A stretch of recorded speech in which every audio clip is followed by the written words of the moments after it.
Hi!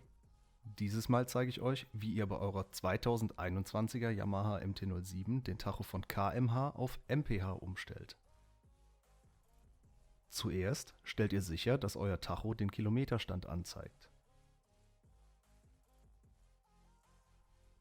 Dann schaltet ihr die Zündung aus, betätigt den Trip-Info-Schalter in Richtung Trip und haltet ihn dort. Jetzt schaltet ihr die Zündung wieder ein und haltet den Trip-Info-Schalter so lange gedrückt, bis die Anzeige von kmh auf mph wechselt. Wenn ich euch mit diesem Video helfen konnte, lasst gerne ein Like da und abonniert den Kanal. Ciao!